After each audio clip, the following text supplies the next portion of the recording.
Hi, my name is Eric Bastida. This is my interpretation of Anansi, costume design. I got the story just Anansi, which the whole premise of the story is he goes to different animals who are cooking food, but he has something to do, so he gets a web and ties it to his leg and then ties it to the food. So when the food's ready, Rabbit or the hog will pull on it, and that's when he'll go over there. So he went to the rabbit, the hog, the father monkey, and at the end of the story, all of them were pulling at all of his legs. And so the moral of the story is, don't take on too much, and don't make promises that you can't keep.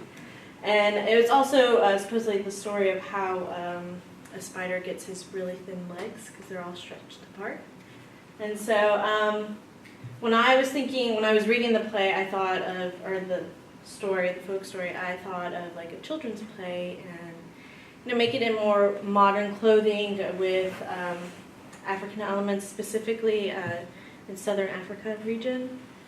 And so and I also chose some of the animals from the zoo, which was the tamarin monkey and a meerkat, which father monkey is actually a tamarin monkey, which, as you can tell, he has like a white hair, so I chose him as a father monkey, so I chose him to have like white hair, and then like at the top where the brown is, which is where the brown would be on the actual monkey, and then there'd be brown on his back as well, and then everyone else would be white.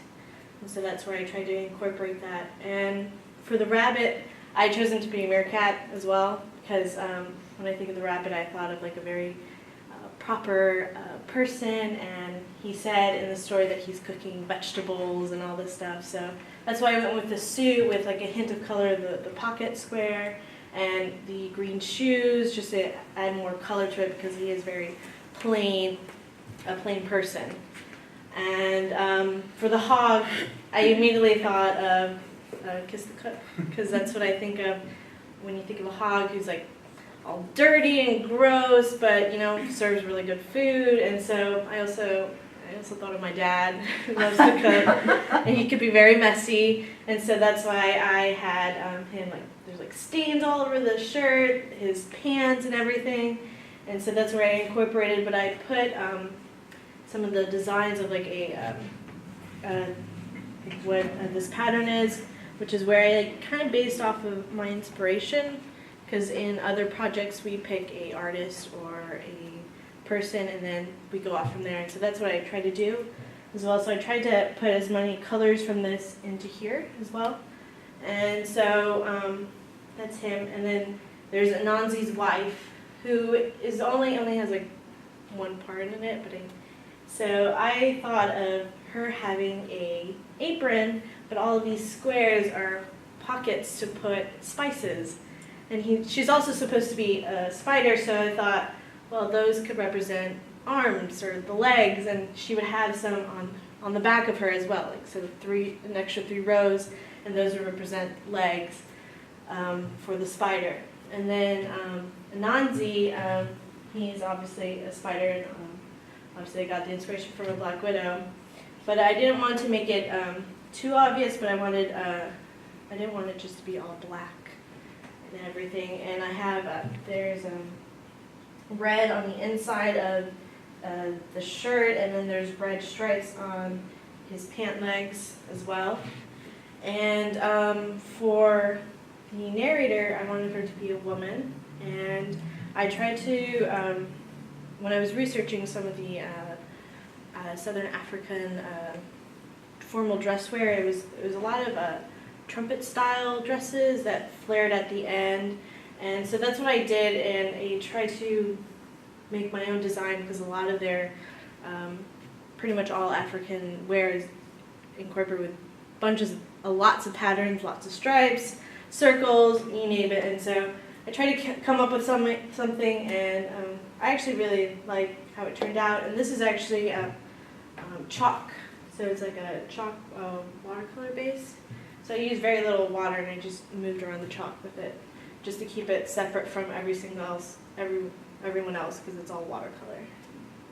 And so, All right.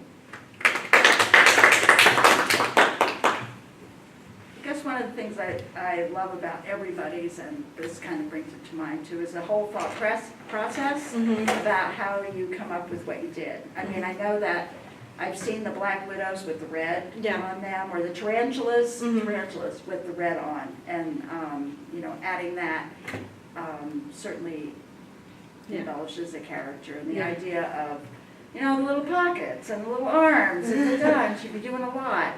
So I just think everybody has come such a long way. It's really great.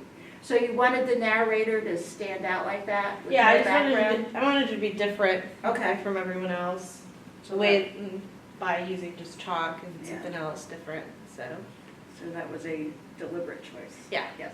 it was also for me just to not use watercolor, just to use a different form of, you know, painting or so. Okay. All right. I really like how sort of ironic it is to have the hog wearing a Kiss the Cook. I know. Like, you usually wear that at barbecues. Right? But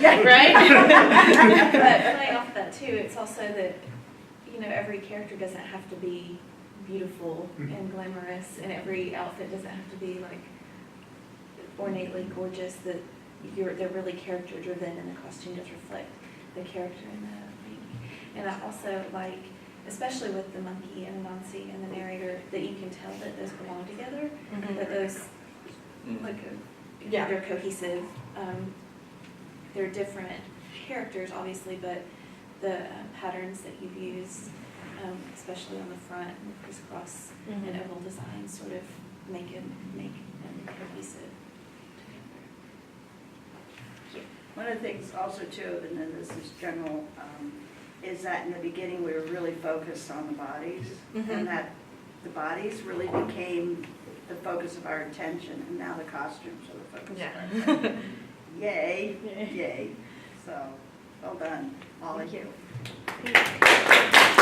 Any other questions for Erica?